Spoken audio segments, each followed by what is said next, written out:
Hi everyone, welcome to Mystic Queen PH. For those who are new here, my name is Rowena. I'm an intuitive tarot reader here on YouTube for more than 2 years now. Ever wonder what's coming to you this coming Burr months, September, October, November, and December? Well, I've got you covered. We will see what's coming to you in the next 4 months before 2023 ends. Since this is a general reading, it may not resonate with you completely, but if you're looking for a private reading personalized to your unique situation, I highly recommend my sponsor, Keen. Keen connects you with gifted psychics, tarot readers, and astrologers.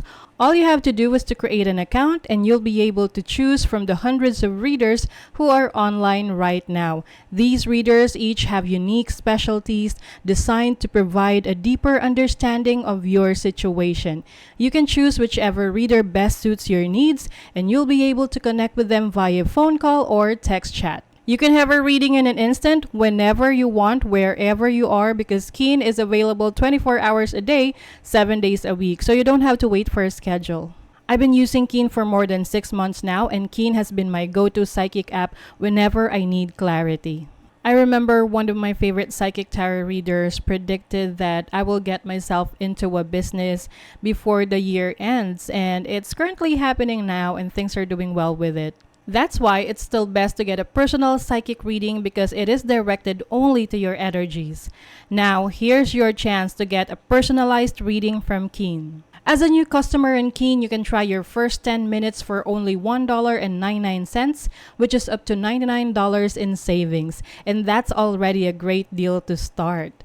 Just go to trykeen.com/QOP or click the link in my description to save big on your first reading. You can also scan this QR code so you can easily access the website. This is the cheapest psychic reading that you could ever have online. Imagine that's only $1.99 or 110 pesos, and that's already for a 10-minute private reading. So go to trykeen.com/QOP or click the link in my description and on the pinned comment to get a reading and enjoy a huge discount. Thank you so much for sitting through that, and thank you so much, Keen, for this opportunity. Now, let's go to your reading. Okay, Leo, let's see what's coming to you ngayong Burr months ng 2023, September, October, November, December. Ayan, this is a general reading so maaari kayong makarelate. Maaring hindi, just take what resonates. Panoorin nyo rin yung Sun, Moon, Rising, Venus ninyo para sa iba pang mensahe. Meron tayong video na nagpapaliwanag tungkol doon. Link on the description. And thank you so much sa lahat ng sumusuporta dito sa ating channel. Ayan. Just a reminder, Leo, that you have the power to create your own reality. So, gamitin nyo lamang ang reading na to bilang gabay. Okay. Tingnan natin, Leo. What's coming to you ngayong Burr months? So, for September, Octopus. October, Star. November, River. December, Phoenix. Oh, ganda. Okay. So, September, busy. Ang daming magiging busy. So, maaring you will do a lot of things. Marami kayong asikasuhin or marami kayong kailangang ayusin sa trabaho, sa business, sa career ninyo. This is multitasking.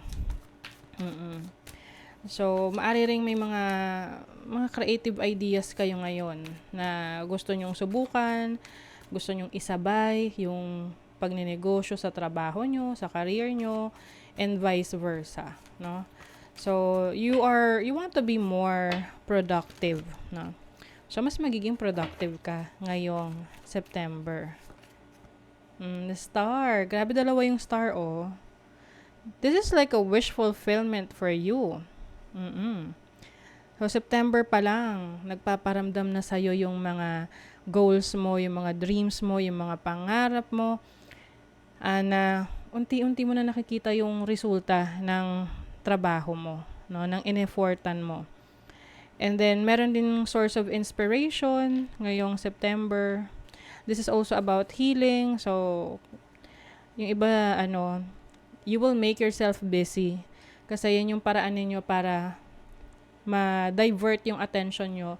Lalo na kung nagkaroon kayo ng painful situation in the past, pwedeng sa relationship or kung ano pa man na you are healing from that. You have the devil card. Oh, may obsession. I think you're going to obsess on becoming very successful. Ngayong September. Parang ano pa lang. Yung iba, kung baga yung iba nga, nagpapainit pa lang. Ikaw, talagang full throttle na talaga. Oo. So, gusto mo, everything's going to be very successful and yung parang mabilis yung gusto mo mauna ka na agad. Gusto mo ikaw na agad yung makarating sa finish line to become the winner. So medyo ingat lang kapag masyadong nag-overwork kayo kasi syempre yan yung minsan parang masyado na ring toxic, no? Hinay-hinay lang, balance lang. Okay? So, pagdating naman ng October, may star na naman. Oh. May star ka na naman. Isa kang star. So, this is divine guidance. Divine direction and self-reliance. So, maaring pagdating ng October, meron kang ililid ka sa isang direction na kung saan doon ka mas mapapabuti, doon ka mas magiging successful. Page of Wands. Oh, new opportunity to for you. Good news, oh.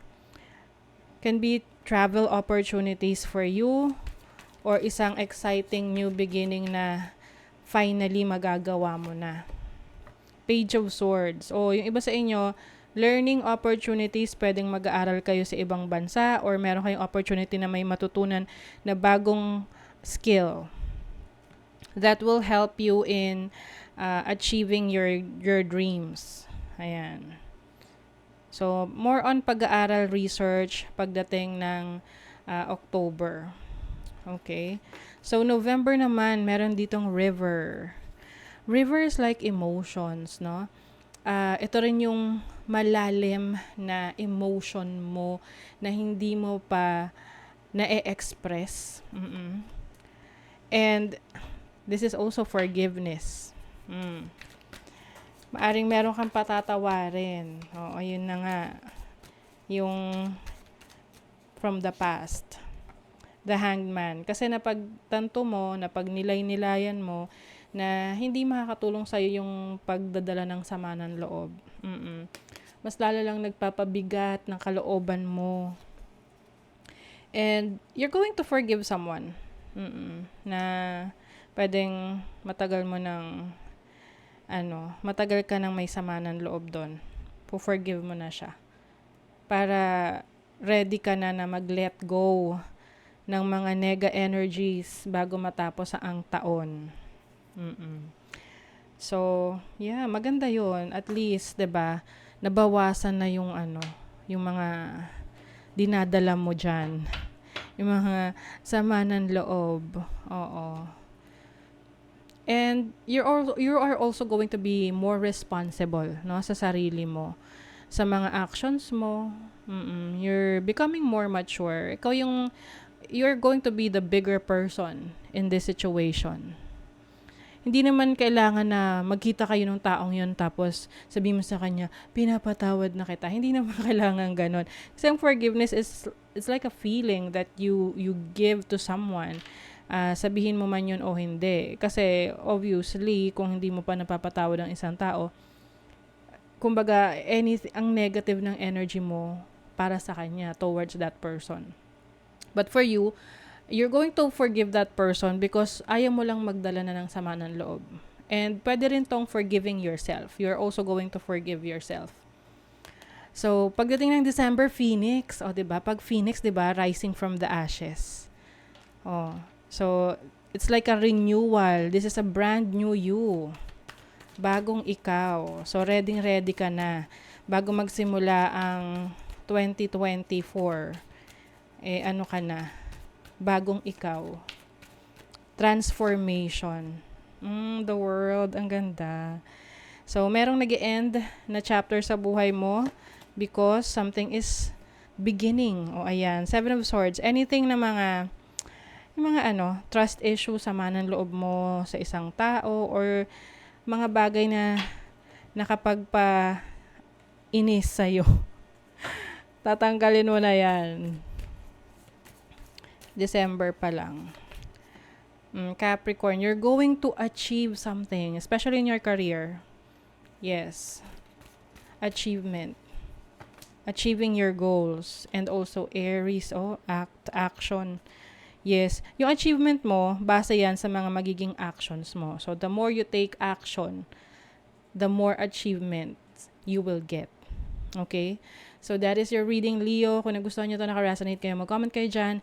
Like, share, subscribe para lagi kayong updated sa ating mga readings. Thank you so much, Leo. See you again.